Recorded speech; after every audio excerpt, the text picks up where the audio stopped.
Hello, everyone. I'm here with the amazing Seth Lyon. Some Hey of you guys everybody. might, yeah, some of you guys might know her, his wife, his wife, Irene Lyon. And Seth and I actually worked together a little bit last year or last week in person, which was super fun and amazing. And we obviously did some work together in the intensive for SPT this year. And the first time that I was kind of enamored with the way that you speak about the nervous system was on the Q&A calls for SBSM, which Oh, are sure.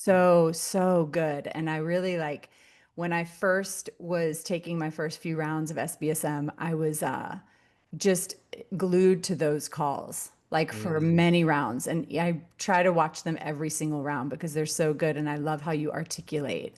You have a really good way of like articulating the nervous system in a way that people can really understand it. mm. So I really Thanks. appreciate that. Yeah. So why don't we start with a little like brief history about you and how you got into this work and how you like evolved into this work and where you kind of came from. Sure. Well, it all started when I was a little baby, Exactly. right? I mean, if you really want to start how I got into this Right. work, it probably started with True. being in a chronically stressed womb, Yeah. and such that I was born 6 weeks early, uh, Oh, and spent my first few weeks of life in an incubator. wow. So that Wow. was a very formative experience. Being that primary rupture with the Mm, caregiver and the family system definitely laid the foundations for some interesting attachment dynamics that I had to work out later on, tendency towards isolation and stuff. And of course, all of this is stuff that became clear to me many years later. yeah. But if you want to talk about where it all started, I think that's really where it started and where Wow, it I starts didn't for know a that. lot of people. Yeah, is those primary early experiences. So yeah, I was preemie, 6 weeks in an incubator for many weeks, and that definitely formed the foundation of my dysregulation Mm, and attachment wounds and all that stuff. And then all of that was reinforced with a very stressful upbringing, parents that divorced when I was two, my older brother who died when I was a teenager of cancer after a mm. 2 year struggle with illness and witnessing all that, tons of conflict in the family, Wow. dysfunction, physical abuse, emotional abuse, mental abuse, all that stuff. And I had, from all appearances, a normal suburban childhood. Right. All of I wasn't overtly beaten. When I say physical abuse, Yeah, I'm talking about spanking, but I don't like to water it down. It's still physical abuse, right? exactly. Yeah. The lots of emotional, mental abuse, tons of yelling and rage and scary stuff in the house that just Yeah. made me real frightened and hypervigilant. And so all that resulted in me emerging from my nice suburban childhood with complex PTSD.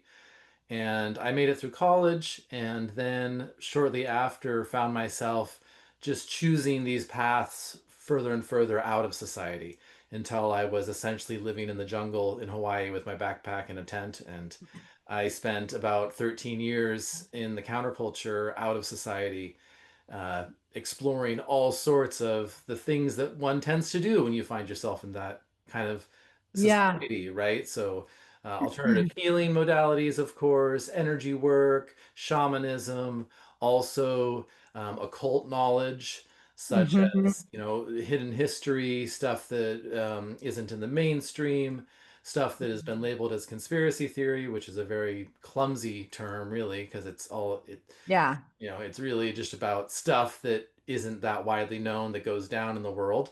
And of course, there's lots of nonsense in there as well in that world. So learning to sift through like what is nonsense and what is, oh, that's actually real. That, Accurate. Yeah. yeah. So all of that was until my, I would say early 30s. And then I met my wife, Irene. So she had just finished the somatic experiencing training, and I had done lots of healing work at that point, to be sure, but I was still living in a bubble of isolation in the woods and really couldn't deal with the world.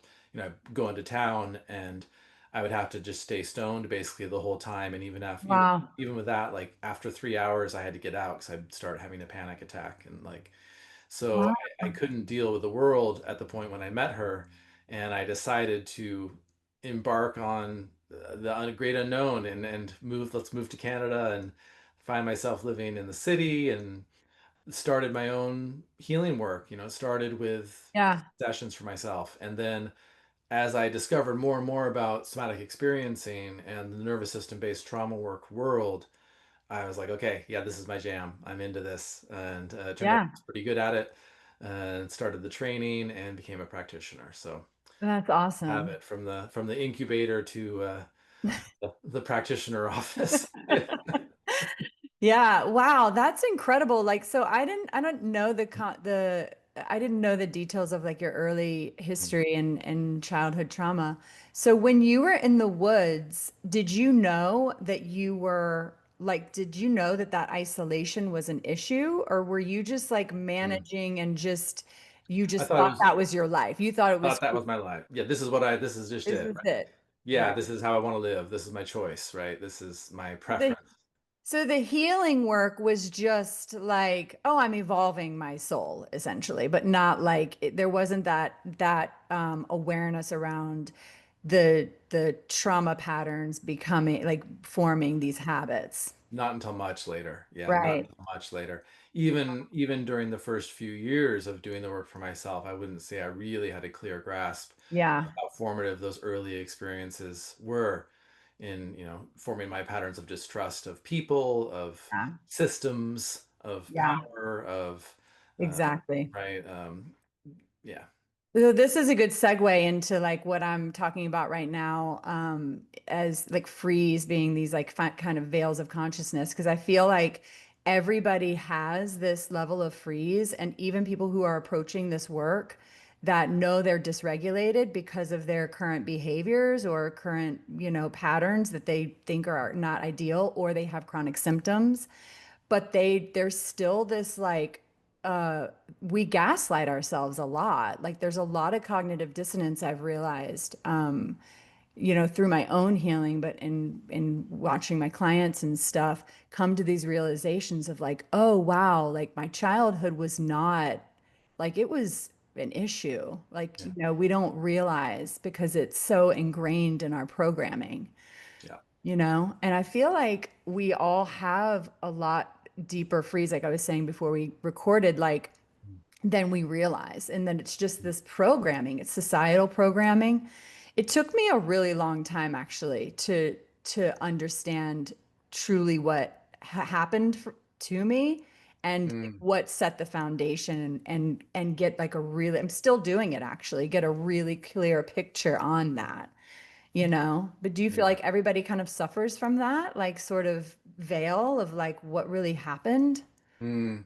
to them? Certainly extremely common. I mean, you have to separate out a bit what culture you're talking about, but Oh yeah. because it varies depending on the culture, right? Right. When we're talking about what we refer to as Western society, so Europe, the Sure. North America, even China in some respect can be included in that. Japan, Uh-huh. industrialized nations that are informed by the values of capitalism and industrial society, is what we're talking about. So Yeah. in that context, those societies, absolutely, it's I mean, it's an inevitable adaptation that's basically unavoidable in the human Yeah. system because of the circumstances we find ourselves in.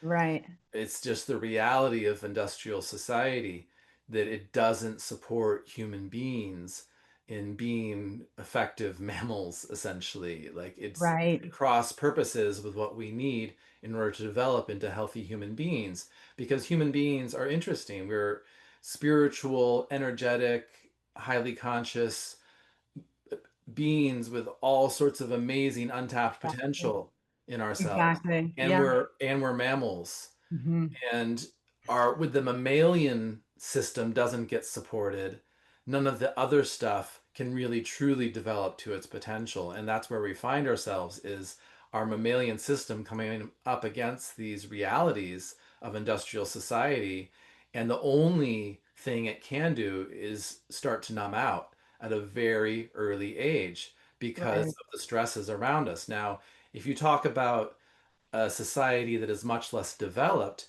oftentimes, if we're thinking more tribal societies in parts of the world where that still exists, it's going to be a whole different story where family systems are much stronger. Maybe there's more connection to nature. Mm, And even in industrial society, there's a spectrum where right. in some communities, family systems are way stronger. So we have a bit more of that support that we need as an organism, right? Right. But by Yeah. and large, yeah. If you're talking about industrialized society, it's just inevitable. We have to. Our systems have to because we can't get what we actually need so much of the time. Yeah. I keep thinking about the vagus nerve, and I feel Mm, like I wonder what we will be like when we have actually really turned mm, that on completely. Because hmm. I know there's obviously other nerves back there that are like connected that are turning on this sort of higher sense of intelligence that Yep. we all have within us. But yeah, I think of the vagus nerve so much because that is connected to all of our senses and how Yeah. we perceive everything. And then obviously, if it's shut down, then we're afraid of the world, we're afraid of people Yeah. And it's connected to all our organs, and right? all our So, organs. yeah. Exactly. So it's like, and all the autonomic processes are highly connected to that as well, Yeah. influenced by it. Yeah. So yeah, when it's not able to be in its good social engagement function, where it's just humming along, doing its thing as Yeah. it's meant to, but instead is being hijacked by the survival responses, yeah, it has Yeah. such a global impact. Exactly. And then dorsal's turned on. Right. So the Yeah, mat. yeah. Yeah. Well, the high tone dorsal, that Yeah. freeze response, right? Yeah. So yeah, and when we are talking about the Mm. vagus nerve, yeah, of course, there's the ventral branch and there's the dorsal branch. The ventral part is what we want to be in terms of being in the world and engaging and being social creatures. And that's hard to access when the freeze Dorsal's part is on. on, right? And Yeah. also there's the low tone dorsal, which is that nice, Yeah. yummy digestion, right? That Exactly. also can be tough to access when the high tone dorsal, the freeze, is For on. sure. So yeah, that it wreaks havoc with our ability to be tuned in not only to others but to ourselves and our interoception, the signals from our Right. organs, our fascia, all that stuff. And then add on top of that, it's not, there's the sympathetic stuff too, right? The hypervigilance, the anxiety, the Exactly. alarm bells going off saying danger, danger, danger. So yeah, it doesn't set us up for success. You can Right. say that. Yeah. So I experienced I know you know a lot about my history because we've worked together. But like I experienced a lot of dissociation, right? And Mm, so like when I was really, really young, I dissociated a lot. And so I know this is like a lot of high tone, but it's a lot of high tone dorsal for people who are, tuning in and don't know all the science behind the nervous system lingo. That's that part of the vagus nerve we were just talking about. But dissociation, what's interesting I find about dissociation is that I have perceived it through my experience to be specific to flight mm, and shutdown. mm, And this could just be me, but this will be a question for you. mm, Because when I dissociated, I took myself to another place. mm, There mm, was like a flight aspect to it. yeah, getting out of Dodge. Exactly. Like I can't leave because that Yeah. could threaten my survival, but I left mentally. Yeah. But that actually I don't know if it turned on, if I came into this world with these sort of psychic abilities, or if that was really turned on, or my sense is there was a little bit of both. Hmm.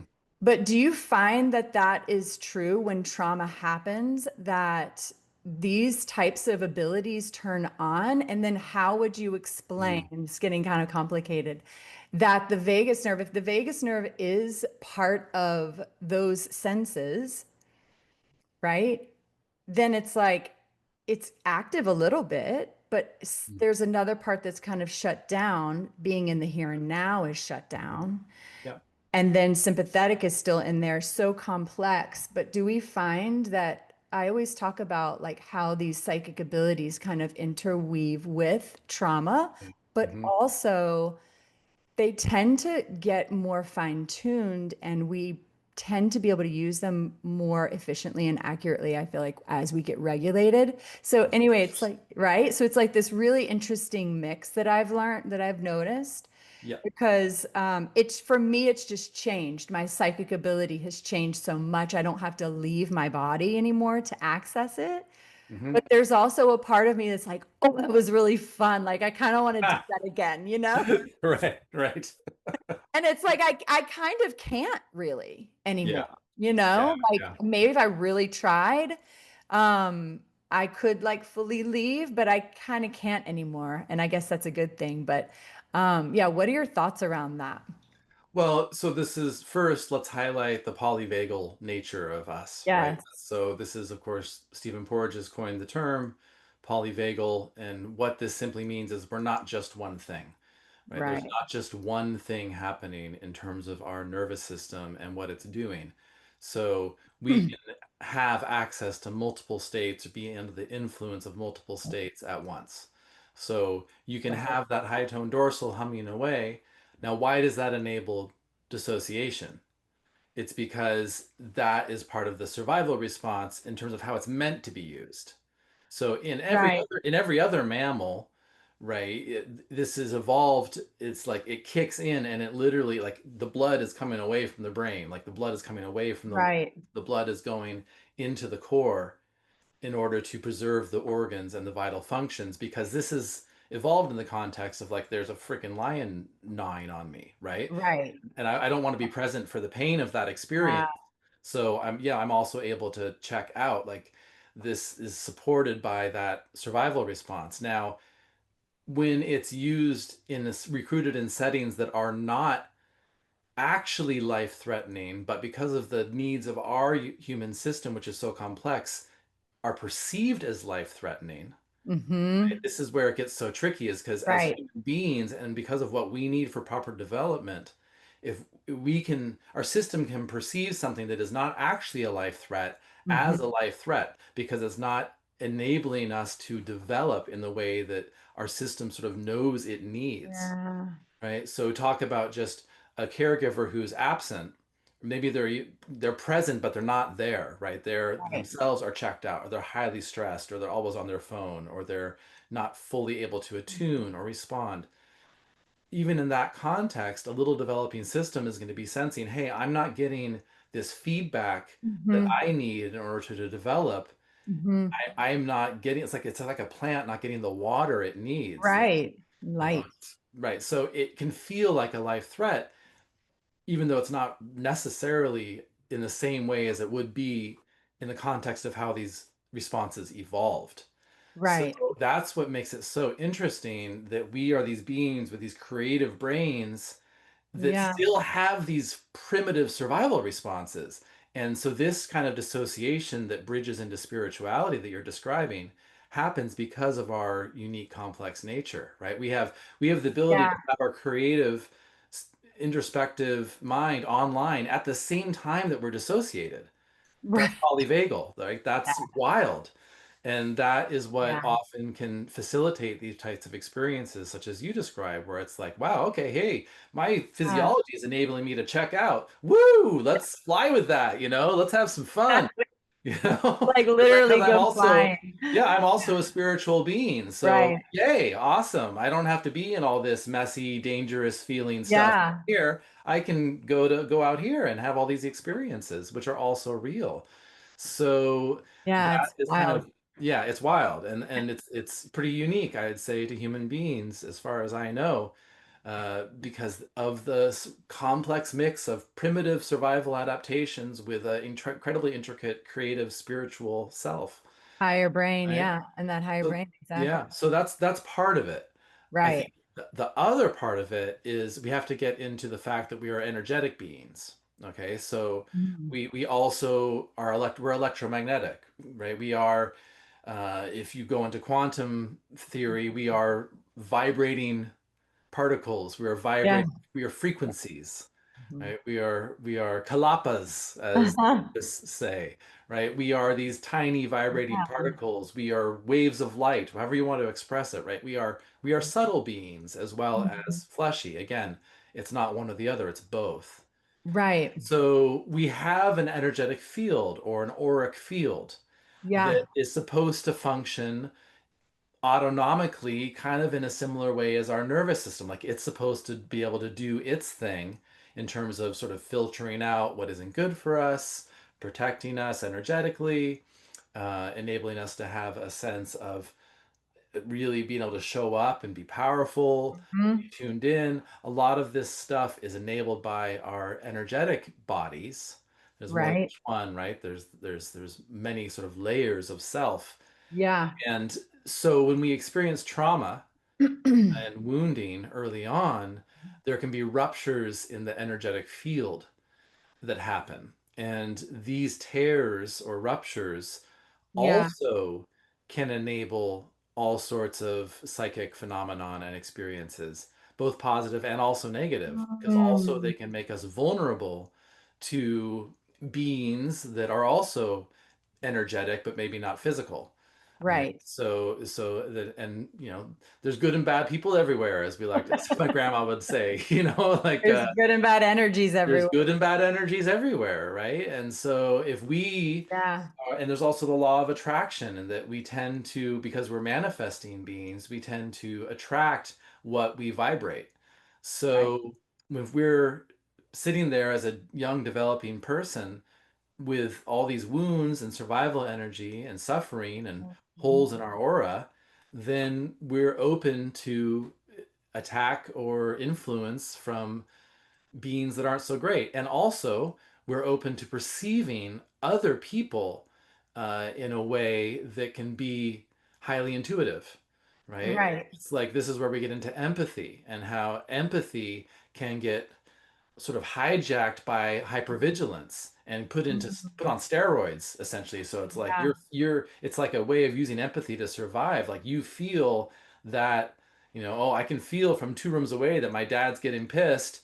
So now, Totally. thank God, I can God. sense that. Now I know not to go in there, right? And that's like this radar that gets like you get often pushed out to a great degree, and it sounds like that happened for you.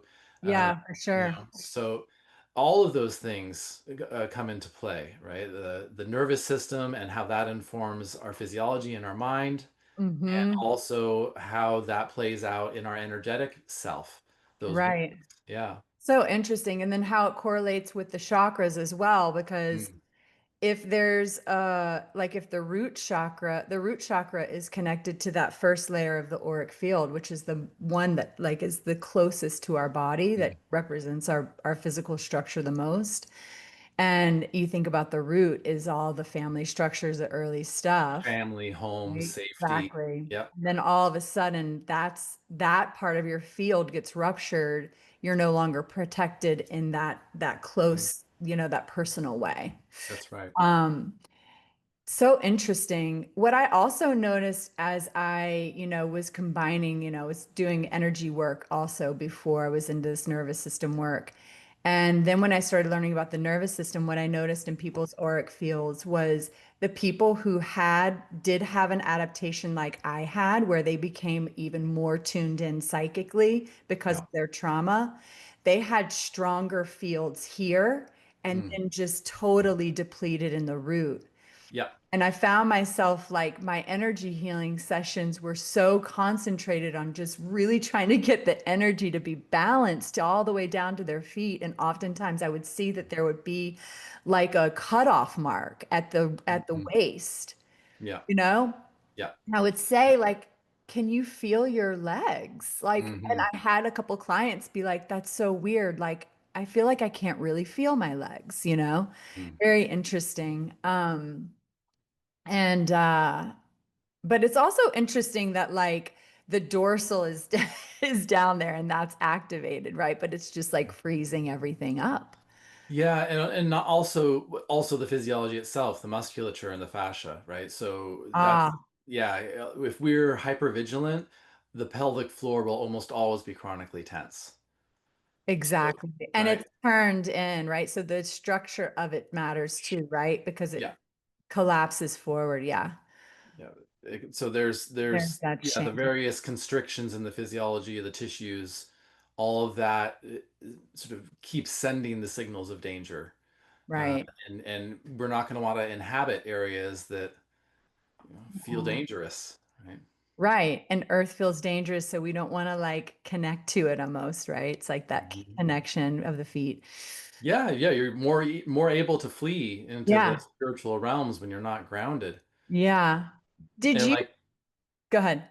oh well, and just what you were saying about how like they're all up here. It's like, Yeah. yeah, our energy still is there. Right. So it's got to go somewhere. So that's why you see often, yeah, like, oh my God, your third eye is freaking on fire and Yeah. Too but much. yeah, like And we need to contain tone it. that down. That's like when we were in our pod and you said, "How Mhm. big is your bubble, Selden?" Yeah. I was like, "Oh, I think it's kind of big." Yeah. You don't need to be statewide now. Come on. Yeah, exactly. I was like, "Yeah, that's a lot to take on. I'm gonna tone that down a little bit." Yeah. Um, so you didn't have any dissociative qualities. I think it's interesting how one person adapts one way and another person adapts another way. Yeah, I did. I did have You in a way, did. in a way, in Okay. a way. So there's many parts of my body that were frozen Got it. and Okay. that I couldn't feel and didn't know that I couldn't feel. Right. So, and I had my own ways of checking out. Um, I would say, my strong tendency growing up towards always reading, science fiction and fantasy. It was a way of doing Yeah. that, right? Yeah, Um, absolutely. yeah. So but no, not in the same way as you. No, I didn't. I Yeah. didn't have that same experience of just dissociating mentally, really not being present, flying around other places. No. Yeah. Okay. Interesting. Yeah. Have you ever had like lucid dreams? Have you Yeah, yeah. though I would say more actually since I've gotten regulated. Yeah, I Yeah. what I used to have Exactly. more was like recurring stress streams that were always the same or variation on a theme. Yeah. Yeah, and that's so interesting to me. I have a couple of clients now that are talking about how their dreams are starting to change Hmm. and they're becoming more empowered. And I love that the subconscious and the nervous system are so intertwined that way and show Yeah. us these signals that are so beautiful. Yeah. Um, that's awesome. So you've talked before, I've wanted to ask you this for a long time, actually. You've talked before about how you tended to be a little bit more sympathetic. And I know you were just saying there was some dorsal in there that was expressing certain ways. Would you Hmm. say the retreat itself is a more freeze type of energy? That's like a shutdown Sure. to, to society. Yeah. But you've talked about how you were kind of more sympathetic, but you were containing it. What's the difference in containing sympathetic energy and freezing Mm. sympathetic energy? Mm, mm. I was keeping myself in circumstances that allowed it to be contained. Right. So I Oh, was creating, yeah, I was creating my environment such that I would not be challenged. And as long as I kept my environment a certain right. way, the sympathetic wouldn't get poked at. Ah, and Right? we all do that. And so that's why I would go into town Yeah. and like I could keep sort of that sense of containment for a little while, but yeah, it wouldn't last. And then I would just start getting really anxious. Yeah. Yeah. I think it feels like there's a lot of undiagnosed CPTSD, just going back to like Mm. you kind of like once you started your training, you realize you could reflect back and go, oh wow, I like had that for sure. I Yeah. feel like I did as well. Um, Yeah. and I think there's right now, I feel like I'm just going to combine this question a little bit. The mental illness, it's always kind of coupled with, there's always a little bit of mental imbalance, I'll call it, like with CPTSD. But Mhm. we're seeing right now is so much, like I'm seeing like so much, like just really skyrocketed. Yeah. And again, this goes back to kind of that like global frozen part, right? Because essentially what happens is we are like, I think people don't understand, and this is like what we, I said I was going to talk about before we recorded, with like that fragmentation that Mm, keeps happening. And so is it like each trauma almost that happens, there's like a split in consciousness, a fragment of the soul, a freeze that comes in, parts get shut down. So it's physical, it's the psyche, it's the mhm, sensation, it's the all the things get shut mhm. down. Yeah. And then the soul fragments. So let's talk about like when we do this nervous system healing, like does that come back together? Because like, Mhm. somebody said to me the other day, "Do you do soul retrieval work?" And I'm like, I mean, I never took a class on it, but I can tell you that when we get regulated, like Mhm. we're calling parts of our soul back, That's right. Yeah, can you Mhm. speak to that a little bit? Yeah. Well, first, just to clarify between Yeah. PTSD and CPTSD. So, Oh yeah. yeah, Sorry. PTSD is Yeah. is more straightforward. Generally, you're staying in Wars and sympathetic. yeah. Right? Yeah, you're hypervigilant, you're just shaking, or maybe you're in shock, but you're not Right. your system hasn't fully gone into like recruiting freeze responses as a go-to way of living necessarily, right? Oh, gotcha. Right. So Okay. CPTSD is when survival Oh, adaptations are part of how you're formed, right? And so they're just part of how you are. PTSD we tend to see more as someone was basically kind of okay, but then there was this big scary thing that happened, and now they're in shock or they're in high sympathetic. What makes it complex is when we sort of are marinated in that from the get-go. Now, what's interesting is right. what I'm actually thinking is happening more and more is actually there's a lot more CPTSD than we think, Exactly. but it's so normalized. Right. So I actually don't even know how much true PTSD is out there. I mean, I've had hundreds and hundreds of clients at this point. Of all of those, I've had one that had a good upbringing. She was Wow. actually pretty regulated. She had solid attachment. She got into a car accident, 3 or 4 sessions, she's all good. Wow. There's PTSD. She had PTSD. Got But it. it's really rare because most people are actually more complex because, like we were saying, most of us grew up in this kind of toxic stew where survival adaptations and learning to recruit freeze in subtle ways happened as part of our development. So, so I'll let Wow. So then it's even more prevalent. I was like shining a light on how much more prevalent I think that is in terms of like in comparison to the diagnoses that there are. you But you're saying even way more. So even way like more. just improper attachment is enough. Yeah. Oh Yeah. yeah. Yeah. Yeah. Okay. Yeah. Absolutely. Wow. Yep. Wow. Yeah. Yeah. We got a lot of work to do. Yeah. Yeah. No, I feel like I went on a tangent away from your original No, question. that's okay. Yes, I kind of combined a lot. So, yeah, the soul retrieval Yeah, and this right. So fragmentation and yeah, stuff. yeah, that I think happens more with yeah, early adaptations when we cut off when our system is learning to freeze stuff, compartmentalize stuff. Yeah, When we're cut off from parts of ourselves, then yes, it's like we fragment into these bits, and that is absolutely something that comes together. yeah. I don't think it comes together necessarily in the same way that it would have been if there had never been a fracture. One Oh, way that I think about it is I can't remember the name of it right now, but there's the Japanese art form of when something is broken, it is put back together with gold. oh, And wow. so the cracks are there, but they become part of the artwork. They become part of the piece, these golden threads running through Wow. everything. And Beautiful. that's kind of how I see it. Like when we come back together, yes, we do come back together. We do have unity, but those golden threads where there was a rupture at one point don't necessarily go away. So I think that, like, this is something I've noticed in myself. I would imagine that there is always going to be this kind of less mature part of myself that I have to talk to occasionally. It's Hmm. like it's part of me, but it can still have his own little agenda. Yeah. Well, Seth, hold on a second. That's no. And so I'm in relationship with all of myself, and I'm conscious of all of myself. Yeah. I'm still not just one self because those divisions were so deep and so early. So I think that can be a part of it. You know, That's a huge part of it. yeah. Wow.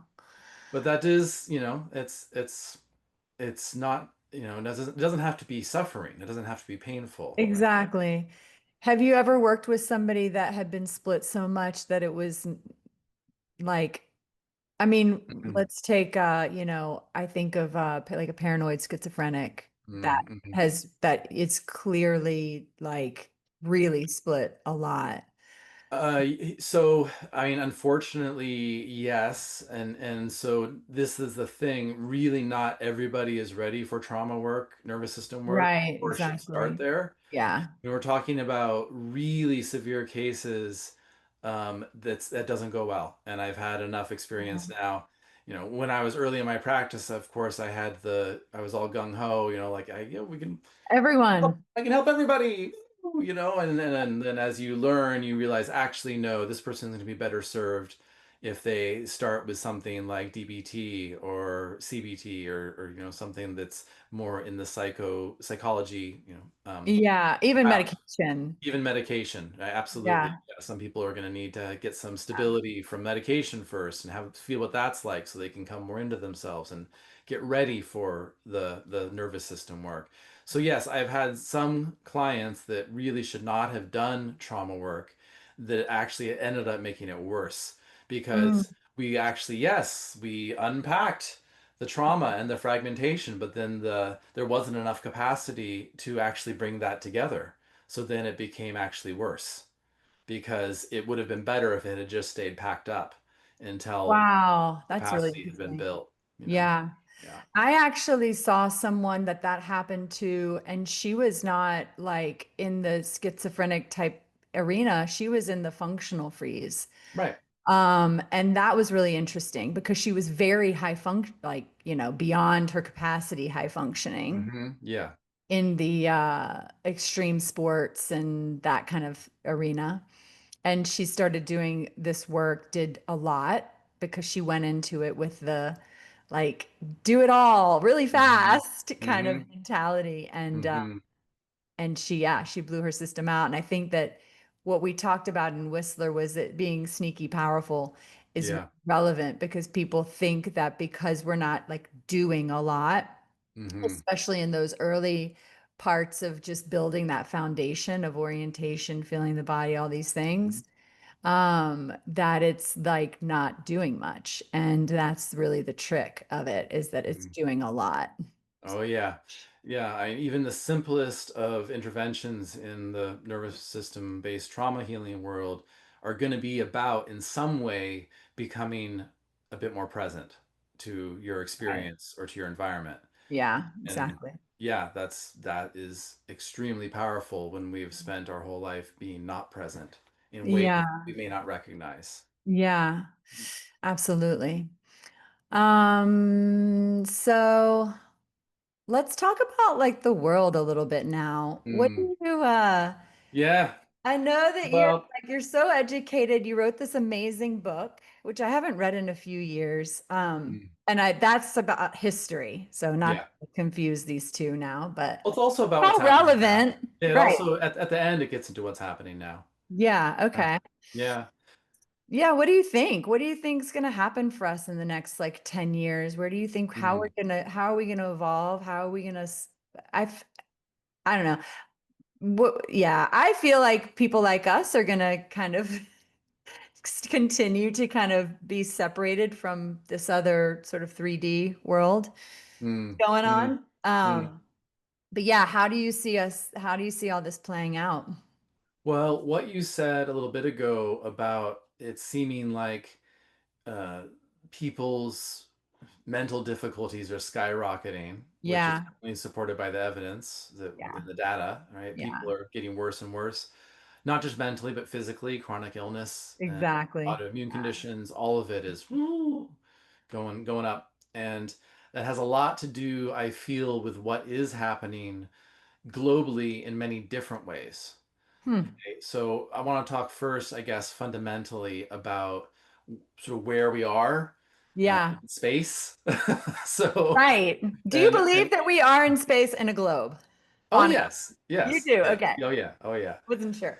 oh yeah. I mean, who knows? Maybe it's a simulated, maybe it's a Right. simulation, but it's still we're still there, Yeah. from so why, from our perspective. Yeah. And that's, all the simulation theory and all those different ideas are kind of fun to play with, but at the end of the day, who really gives a shit? Like, I know. it's like Yeah. you are where you are. Um, Yeah. so from that perspective, let's just take for a moment as a given that we are in a universe that is tangible and real. And Hmm. from what I know, and now this is of course getting into, just to be clear for your audience, this isn't supported by science. This is get occult knowledge, all that stuff.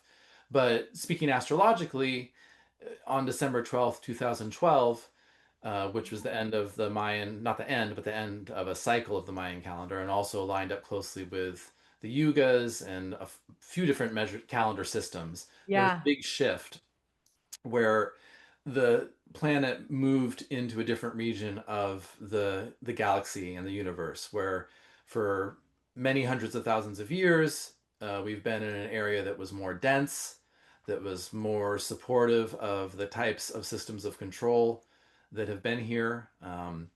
That then we moved into the start of a progressively increasing gradations of better territory, to put it simply, like an area that's less dense, that's more supportive of different qualities that we associate with compassion and love and healing and those types of things.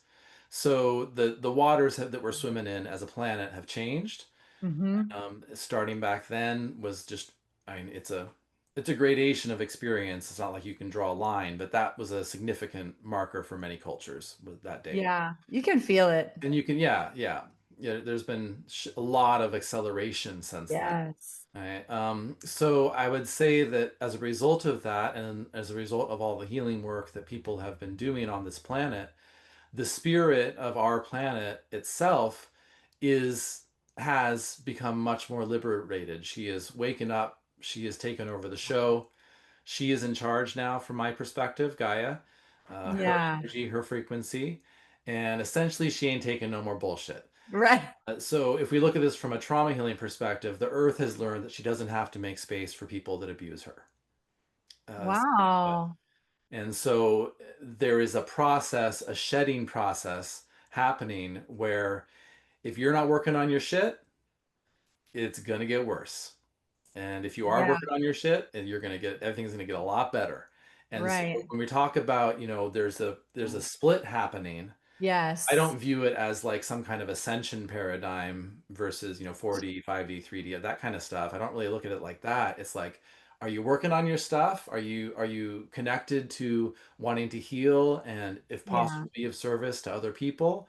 Or are you staying in the same old rut of being driven by survival energy, trying to accumulate more power and control and influence, etc.?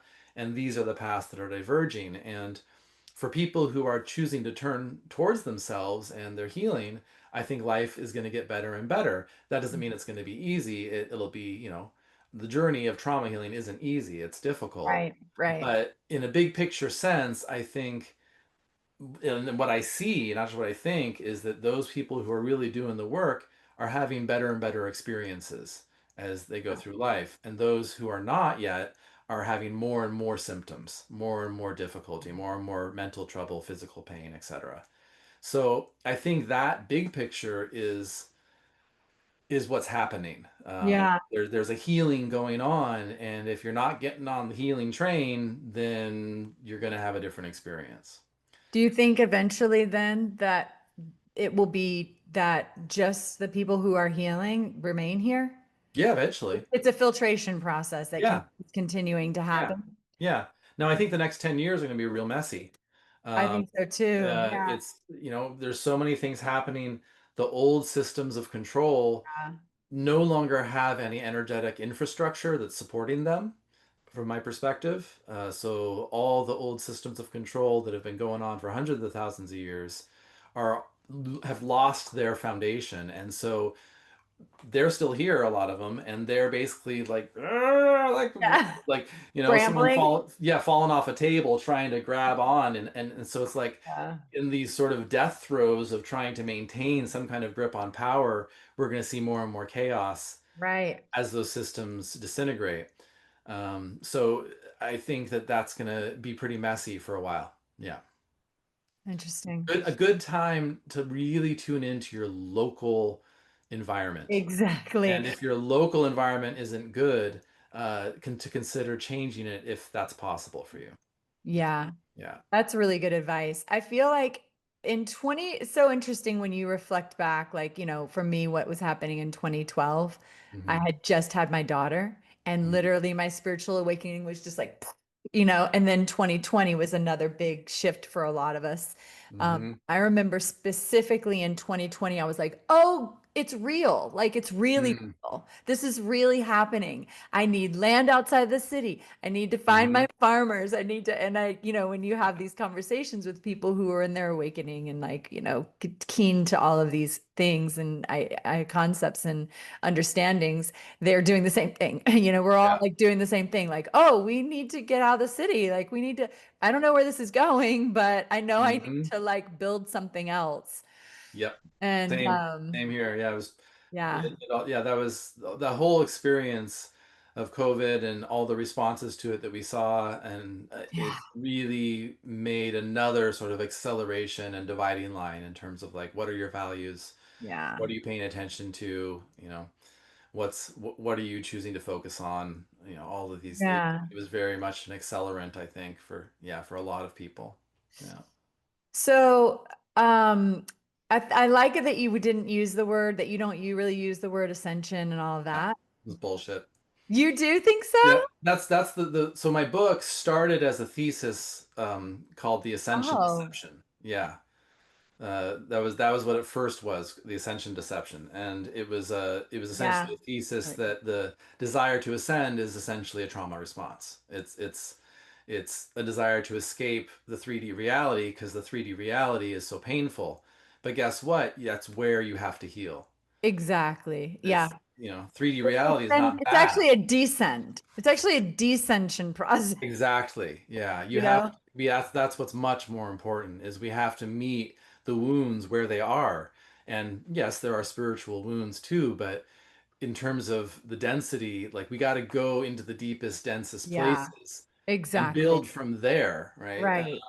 And It's so bypassy, the whole yeah, yeah, ascension thing. yeah, They're like, oh, we're not living, we don't need, I've heard people say we don't need our root anymore. I'm like, yeah. what? That's a comfy way to be. Yeah, if you don't want to deal with what's We're there. just ascending. And Yeah, these are the same people that do the transcending and yeah, just transcend all your problems and like go to a Joe Dispenza retreat, yeah. you Exactly, know? exactly. Um, so I have one more like little thought slash question and then Sure. Oh, we yeah. can wrap up. So, um, on this ascension thread. Hmm. So as we get deeper into the root, I say the root, our body, really, right? This Hmm. embodiment process. And we start to really thaw all these areas of freeze in the body and the psyche and the nervous system, all the things and vagus nerve really starts to turn up more. And like you Hmm. said, it doesn't go back to have never been wounded, but it Right. becomes this new form. Yeah. But as we evolve as humans, like my kids don't suffer with as many things. They don't have to, hopefully, heal from all the things I healed from. So Hmm. as we evolve, there's going to be more and more little humans coming into this world without having to do all this repair work, which is Yeah. so beautiful. So good. So we will start to, the way I see it, like really turn on what we're capable of, like our potential as energetic spiritual beings Hmm. and be embodied at the same time, That's right. right? So In like, fact, you can't have one without the other. right. Yeah. So exactly. So, how do you see that evolving? How much longer do you think that? I mean, I think we're on the cusp of it now, like with this whole blindfold vision thing. That's why I got so Mhm. excited about the blindfold vision thing. And her Oh process yeah. very a lot of embodiment. She does qigong, which I think Hmm. is beautiful that she really pays attention to that part of it being Hmm. essential. Yeah. Um, yeah, so how do you see us like through our nervous system healing, through our embodiment work, turning on some of these more extraordinary senses and abilities? Mm. Mm.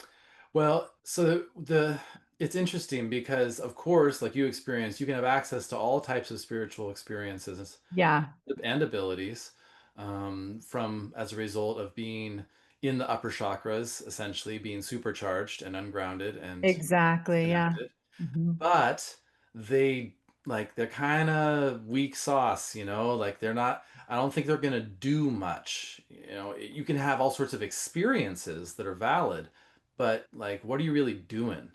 Because Right, you're that's exactly right. right. Because I couldn't discern from fear and imagination and what was real. Whereas the difference now is I know, like, oh, that's my brother talking to me from the other Yeah. side, or like my grandmother is here now. And Clarity. Yep. it's Clarity. very clear. Yeah. That's right. So that's one thing that happens is you get more Yeah. clear. You're not all associated with the, survival responses, and hypervigilance isn't attached to your empathy and your intuition. It Right. becomes a much calmer, more grounded kind of experience. Um, it's not so, for some people that can feel like, oh shit, like because the intensity of ungrounded, untethered spirituality can be quite appealing for many. Well, But it feels kind of good. Like you yeah, it feel can like feel it's good. a yeah, you're like kind of on a high, Yeah, you know? yeah, yeah. And what Which I've which talked is about explains like why it's like, yeah, let's just ascend, let's just transcend. exactly, It's like, of course, that's comfy, that's way, exactly. yeah, Yeah. way less confronting than dealing with actual stuff. But in terms of what you're actually able to create, you can't create anything if you're not a whole being. You're not. That's beautiful. Yeah. You have to be. So I would say, in order to be the most effective spiritual, energetic being possible, you first got to be a good mammal. Like, Ah, if you yeah. don't know how to be a good, effective, healthy mammal, anything that you do in those other realms is not going to have any effect. You're not plugged in, right? Like Right. you need to Right. be rooted into the earth to have a real effect here. So I think one of the primary things that happens when you become regulated and still then in touch with these abilities is you have the ability to become truly generative. You can start to truly generate things in your reality, like manifest Oh, in a wow. real way, not in a fleeting way.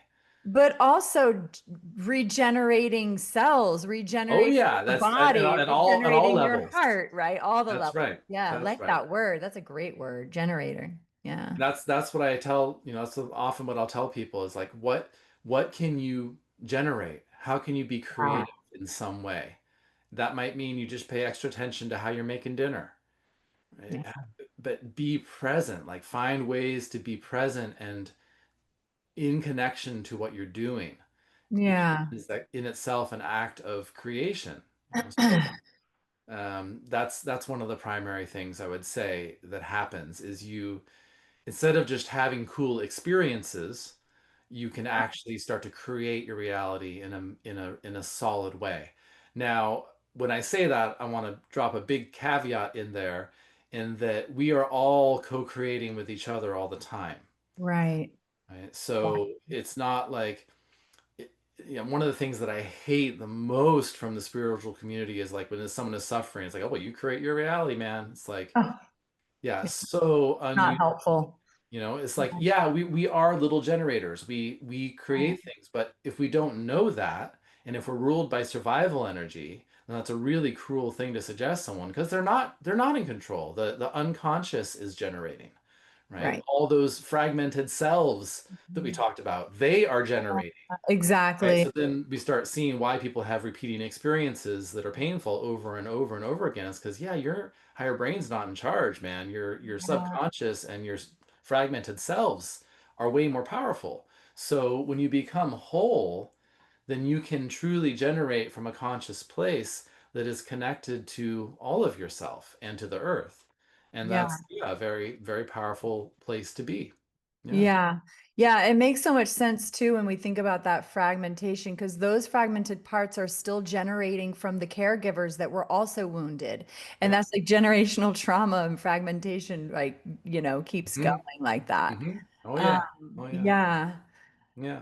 And like I said, we're all doing this together, right? So, right. that's So another that's why the government likes to use all these amazing like portals of time, like the 99. We're at 999 today. Uh, thing. it's like it's supposed to be like a super manifesting day or whatever. But there's probably some crazy destruction happening today so they can like mess up our flow or whatever. They always do that. But Well, just, I mean, the entire systems that we've seen have been based on division and, keeping people at odds, in conflict, exactly. keeping people in survival mode is what it comes down to. Yeah. Yeah. Yeah. And the screens are next level. Oh my God. Oh I yeah. could do a whole podcast on just the screens alone.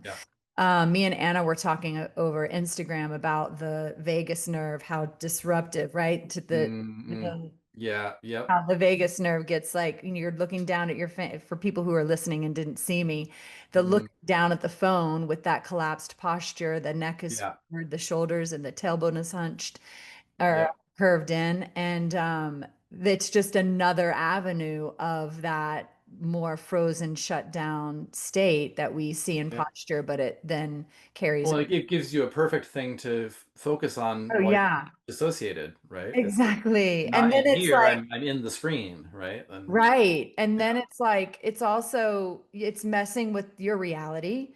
And Hmm. then it's also like the blue light is a whole nother thing. Yeah. And this the scrolling is that cortisol spike Mhm. constant.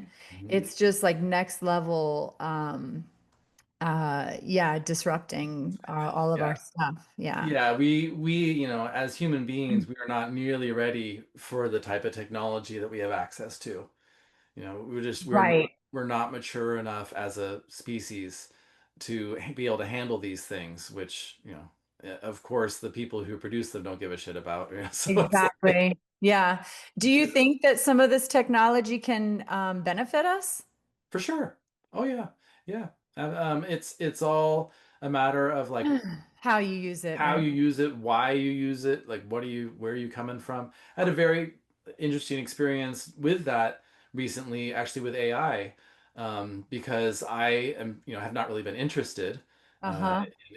I don't have Chat GBT or any of that. I'm not. I've sort of been, yeah. I Yeah. haven't really felt like, oh my God, it's the end of the world either, Right. But I was in a situation where actually I wanted to, we wanted to make a music video, my band that I'm in, Mhm. and I was like, man, I have this vision. I could totally see creating this. I Mm. don't want to use AI, but like, should I try using AI? Gosh, Yeah. so I decided, well, I why don't I just try it and see what it feels like?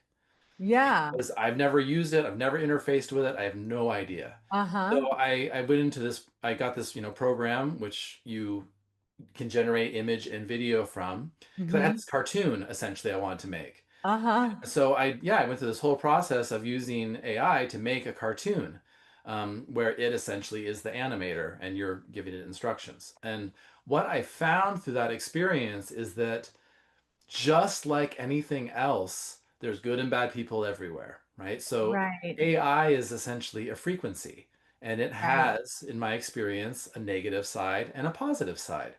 And what Yeah. I found is there's actually this really interesting side of AI that kind of bridges into Gaia and fairyland and like this whole, Oh, like and then there's this other side which is very cool. Right. dystopian, Yeah. like Yeah. feeling. But there was this kind of magical side to it that actually Huh. manifested in the creation process of the video. Wow. It was That's cool. very interesting. Like, That I is was going interesting. down a certain creative direction with this. The song was kind of dark, and I had this vision that I was going, and then I was like, at one point, I was like, no, that doesn't feel right. I want this to be like more redemptive. This story. I want to change the narration so that it's not so dark. That it's actually Yeah. a story about liberation. Uh-huh. When I made that decision, the next frame that I generated, all of a sudden there was this female fairy figure in the image that I did not ask for at all. Whoa. Okay, There I she think that's was. a little bit creepy. It's crazy. And I was like, oh, okay, there So is. it was tapping into your frequency. That's right. I chose to change the frequency of what I was creating to be more in alignment essentially with Gaia and what's happening with her. And there's this female fairy figure that just appeared. That is crazy. Wow. Yeah. And when that happened, it was like a knowing, a deep knowing that like, Ah, oh, okay. So it's there's, yeah. right, it's not just one thing. It's just a Yeah. mirror. It's just Yeah, mirroring whatever we give to it and its exactly. intention, right? And so I Yeah. think it's so funny these people do these posts about like, oh, I asked AI this question and listen to its answer, and it like gives this incredible Mm. answer about like what's happening in the universe and stars and blah blah blah. And it's like it just gathered a bunch of information from the internet and spit it back out to you. That's right. That's right. Yeah. And it's talking to you in your language. It's mirroring That's back right. words that you use because you've trained it now and talked to it. So, Exactly. it's not really that like magical, Yeah. but it is in a way, like what you're saying, like it actually is picking up on these frequencies and able to mirror something back, which is crazy. It was really wild, unexpected. And you Like, liked it. You're, yeah, yeah, I ended yeah. up making this really cool cartoon Oh, essentially it's for awesome. our video. So, Cool. yeah, and it's not something I'm still using, and I'm not going to go get Like ChatGPT you're not now. like addicted to it and needing to have No, it every day. no. I once I made the thing, I just canceled the accounts that I Turned it off. Right. yeah. I was like, Yeah. okay, cool, thanks. Yeah. So it's pretty interesting. There's very little black and white, It's like there's so Yeah. much nuance in the world, and so yeah. Yeah. Anyways, it's kind of sort of a tangent, but No, that's okay. yeah, Interesting. yeah, So let's talk about SBSM a little bit and like how people can find you. Well, we can find you through SBSM, but why don't you give yeah, us a little bit of brief. I mean, everybody probably knows about SBSM here, yeah, but I'll say again, Smart Body, Smart Mind, which is your wife, Irene hmm, Lyon's program, 12-week program. It's her big course yeah, that helped me heal from chronic illness and lupus and so many different things.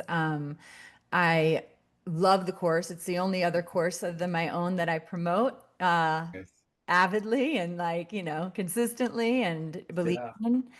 And so, yeah, do you want to speak a little bit about that before we sign off?